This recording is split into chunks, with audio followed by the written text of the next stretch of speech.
வணக்கம். தமிழ் ஃபுட் கார்னரில் இன்றைக்கி தக்காளி பச்சை பட்டாணி கறி பண்ண போகிறோம். ரொம்ப ஈஸியாக பண்ணக்கூடிய இந்த கறி டேஸ்ட் ரொம்ப சூப்பராக இருக்கும். இது சாம்பார் சாதம், பருப்பு சாதம், தயிர் சாதத்துக்கெல்லாம் சைட் டிஷ்ஷாக வச்சு சாப்பிட்றதுக்கு ரொம்ப நல்லாயிருக்கும். அது தவிர இட்லி, தோசை, சப்பாத்திக்கும் தொட்டு சாப்பிட்டுக்கலாம். இப்போ இந்த டேஸ்டான தக்காளி பச்சை பட்டாணி கறியை எப்படி பண்ணுறதுன்னு பார்க்கலாம். இந்த கறியில் சேர்க்கறதுக்கு 1/2 கப்பு ஃப்ரெஷ்ஷான பச்சை பட்டாணி எடுத்திருக்கேன். இதை அந்த பாத்திரத்தில் சேர்த்துக்கலாம். ஃப்ரெஷ்ஷான பட்டாணிங்கிறதுனால இதை 4 நிமிஷம் வேக வச்சாதான் கரெக்டாக இருக்கும். ஃப்ரோசன் பட்டாணினா வேக வைக்க வேண்டியதில்லை. தக்காளி சேர்க்கும்போது அந்த பட்டாணியை சேர்த்தா போதும். இப்போ பட்டாணி முங்குற அளவுக்கு தண்ணி சேர்த்து இதை 4லேருந்து 5 நிமிஷம் வேக வச்சு எடுத்துக்கலாம். பட்டாணியும் வெந்துருச்சு. இதை எடுத்து தனியாக வச்சிடலாம். இந்த பேனில் 2 டேபிள் ஸ்பூன் எண்ணெய் சூடானதும் அதில் 1/2 டீஸ்பூன் கடுகு, 1/2 டீஸ்பூன் உளுந்து, இது கூட 2 பச்சை மிளகாவை கீரை சேர்த்துருக்கேன். எண்ணெயிலேயே வதக்கிட்டோம்னா பச்சை மிளகாவோட ஃப்ளேவர் இறங்கி இந்த கறி நல்லாயிருக்கும். அடுத்து கறிவேப்பிலை, ஒரு பெரிய வெங்காயத்தை பொடியாக கட் பண்ணி வச்சுருக்கேன். அது 3/4 கப் அளவுக்கு இருக்குது.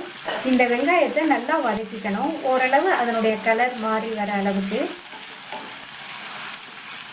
வெங்காயம் வதங்கும் போதே அதுக்கு கொஞ்சமாக உப்பு சேர்த்து வதக்கிட்டோம்னா நல்லாயிருக்கும். இந்த கறி சாப்பிடும்போது இந்த வெங்காயத்துலேயே நமக்கு உப்பு இருக்கும். வெங்காயம் வதங்கி ஓரளவு அதனுடைய கலர் மாறிடுச்சு.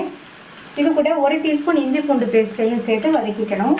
இந்த இஞ்சி பூண்டு பேஸ்ட்டோட பச்சை வாசனை போகிற அளவுக்கு வதக்கிக்கணும். 150 கிராம் தக்காளியை சாப்பரில் போட்டு நல்லா பொடியாக சாப் பண்ணி வச்சுருக்கேன். இந்த அளவுக்கு சாப் பண்ணிக்கணும். அதை சேர்த்துட்டு இதை ஒரு வதக்கி விட்டுக்கோங்க. தக்காளியை எந்த அளவுக்கு பொடியாக கட் பண்ண முடியுமோ அந்த அளவுக்கு பொடியாக கட் பண்ணிக்கோங்க. இப்போ வேக வச்ச பட்டாணியை இதில் சேர்த்துடலாம். இந்த ஸ்டேஜில் நீங்கள் ஃப்ரோசன் பட்டாணி இருந்தால் சேர்த்துக்கோங்க. இதை நல்லா ஒரு பரட்டி விட்டுட்டு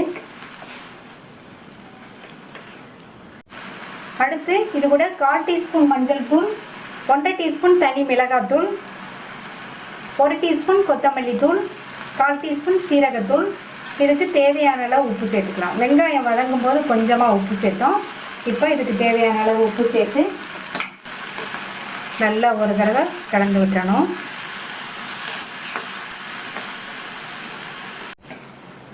நல்லா கலந்து விட்டாச்சு. இது கூட 1/2 டம்ளர் போல் தண்ணி சேர்த்துக்கலாம்.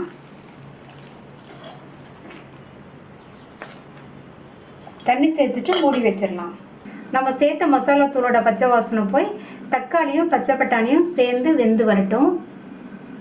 இப்போ 4 நிமிஷம் ஆச்சு. திறந்து பார்க்கலாம். சேர்த்த மசாலா தூளோட பச்சை வாசனையும் போயிடுச்சு. இந்த தக்காளி பச்சை பட்டாணியும் நல்லா வெந்து நம்மளுடைய கறி ரெடி ஆயிடுச்சு.